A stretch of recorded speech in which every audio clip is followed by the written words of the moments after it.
शरद पवार, फारूक अब्दुल्ला और गोपाल कृष्ण गांधी के मना करने के बाद आखिरकार विपक्ष को राष्ट्रपति पद का उम्मीदवार मिल ही गया। कभी भाजपा के इस्तीफा सलार रहे यशवंत सिन्हा राष्ट्रपति पद के लिए विपक्ष के संयुक्त उम्मीदवार होंगे और उन्हें कांग्रेस भी समर्थन देगी। एनसीपी नेता शरद पवार की अध्यक्षता में विपक्षी दलों की मीटिंग में यह फैसला लिया गया है।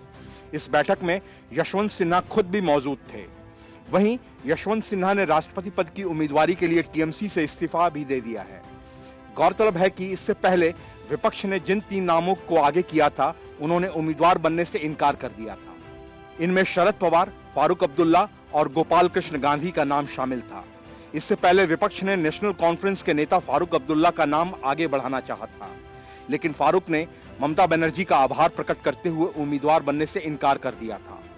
फिर महात्मा गांधी के पोते गोपाल कृष्ण गांधी ने भी विपक्ष के नेताओं को राष्ट्रपति पद के लिए उनका नाम सुझाने पर धन्यवाद देते हुए चुनाव न लड़ने की इच्छा जताई थी।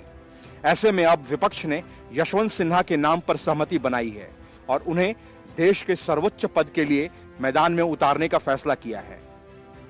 बता दें कि मोदी के नेतृत्व में आगे बढ़ रही भाजपा से यशवंत सिन्हा की नाराजगी लगातार बढ़ती गई थी और वो भाजपा का दामन छोड़कर टीएमसी में शामिल हुए थे। यशवंत सिन्हा ने पहले ही पार्टी से इस्तीफे की पेशकश की थी।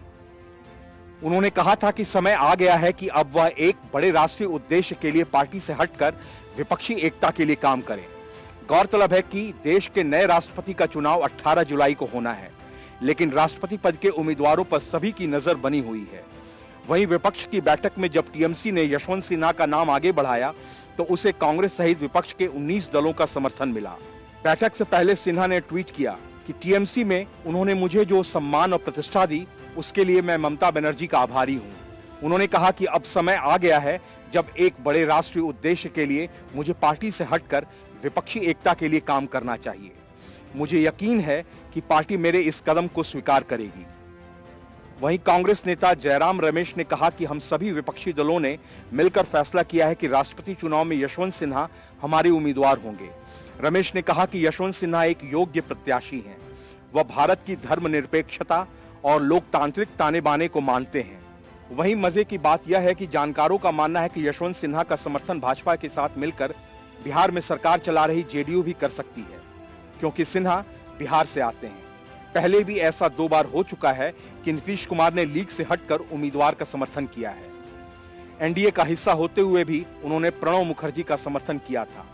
वहीं बात करें पिछले चुनाव की तो उन्होंने रामनाथ कोविंद का समर्थन किया, जबकि वो उस समय महागठबंधन का हिस्सा थे।